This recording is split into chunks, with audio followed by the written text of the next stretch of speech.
rentrée 2024. Dans quelques instants, Christophe Barbier et son invité Pierre-Henri Dumont, député LR du Pas-de-Calais. Bonjour messieurs. Bonjour Ilana. Bonjour. Et merci d'être avec nous. Mais nous accueillons sans plus tarder mardi matin Annabelle Nakache. Bonjour Annabelle. Bonjour, aujourd'hui nous recevons PhD, Pierre-Henri Dumont, député proactif du Pas-de-Calais.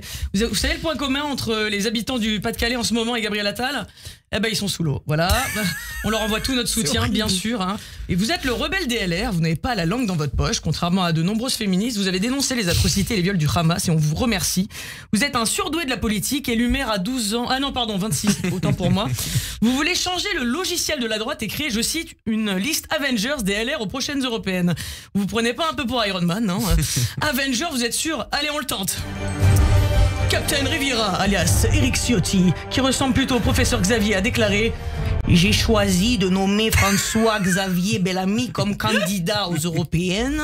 Vous lui rajoutez les cheveux blancs, les biceps et un marteau, vous obtenez Thor, version Jean Mineur, le petit bonhomme du cinéma. »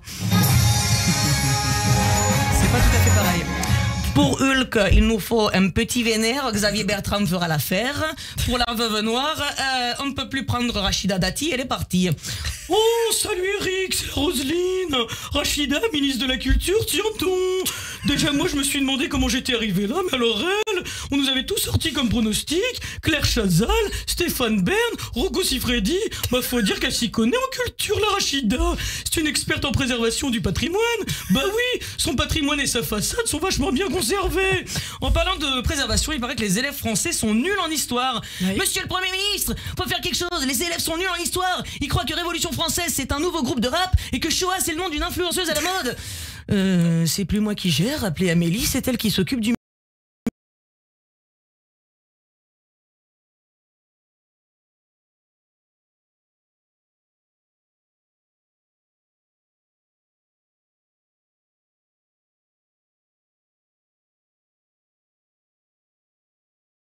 Le 1er février, ce à quoi elle pourrait leur répondre « Eh ben voilà, c'est bien ce que je dis, vous êtes jamais là.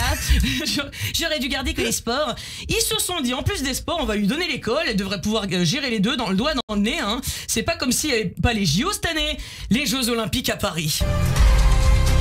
Eh oui, ça fait 2024 ans qu'on les attend et ça y est, on connaît la sélection officielle des sportifs français. En athlétisme, on a du lourd. Après le décathlon, on a Macron qui concourt au bras longs. Gabriel Attal au marathon, il vient de parcourir 30 fois la France en une semaine. Mélenchon est favori en polémique rythmique. Il est en train de s'entraîner en Afrique du Sud pour se perfectionner. Hein. Afrique du Sud qui a déposé plainte contre Israël. Il l'accuse de violer la Convention des Nations Unies. Par contre, ils n'accusent pas le Hamas de violer les Israéliennes. C'est vrai qu'en termes d'exemplarité, l'Afrique du Sud, ils sont au top pour donner des leçons à Israël. Hein. C'est un magnifique pays avec une histoire complexe, mais je crois qu'ils ont quelques soucis internes à régler. C'est quand même un des pays avec le plus fort taux de criminalité au monde, 68 meurtres par jour au deuxième trimestre en 2023. Et le plus paradoxal, c'est d'entendre des gens dénoncer le soi-disant apartheid d'Israël alors que les Arabes circulent librement. Et pourtant, ça a été créé où? Le vrai apartheid qui existait en Afrique du Sud, en 1948. Tiens, quand Israël a enfin pu créer son État, l'Afrique du Sud a créé l'apartheid. Donc l'Afrique du Sud, s'il vous plaît, occupez-vous de protéger vos citoyens avant de vouloir défendre le Hamas, ça sera mieux pour tout le monde. Aymeric Caron vient d'être sélectionné au lancer de venin. Avec sa superbe performance, un tweet où il réclame le retrait d'Israël des JO. D'abord on retire les JO et puis après de la carte, hein, pourquoi pas. Merci Aymeric, d'ailleurs on voudrait bien savoir ce que tu penses du fait que Amélie et ses enfants à l'école privée, ah bah comme toi en fait. Hein. On a aussi les LFI qui vont concourir en équipe aux épreuves de désinformation synchronisée, puisque ça fait depuis le 7 octobre qu'ils s'entraînent au lieu de s'occuper de leur circonscription. D'ailleurs ils en pensent quoi, le LFI du Hamas qui vient de poster un jeu pour deviner si 3 des otages étaient morts ou pas? Vous dénoncez ou vous y avez joué? On sait pas. Pour info, le Hamas en a tué 2 sur les 3. Dans un autre registre, au lancer de Mago par les fenêtres, on a Anne Hidalgo, on a Rachida Dati qui va se présenter pour le retourné de veste acrobatique. À la voile, Dominique de Villepin, tonton Domi, parce qu'il se dirige toujours dans le sens du vent. Sans oublier les arts martiaux, après le karaté, on a Depardieu qui concourt en catégorie poids lourd dans la discipline du faut arrêter. Pour Alain Delon, pas de jujitsu mais du je me fais dessus. Pendant que ses enfants, les Delon juniors, participent au relais 3 fois 100 millions, ça promet tout ça, hein, il va pleuvoir des médailles. En parlant de sport, ce dimanche, une délégation de sportifs français a fait un voyage mémorial à Auschwitz organisé par le CRIF et certains qui avaient accepté d'y aller ont changé d'avis après le 7 octobre. Ah bah non, les juifs morts, on veut bien leur rendre hommage uniquement quand les juifs encore vivants n'essaient pas de se défendre. Hein. Bon, tout le monde n'a pas le courage de Sagi Viezkel, footballeur israélien de l'équipe d'Antalya. Il a été arrêté par la police turque après avoir marqué sur son poignet un hommage aux otages détenus depuis 100 jours. Je crois que la Turquie peut se donner la main avec l'Afrique du Sud.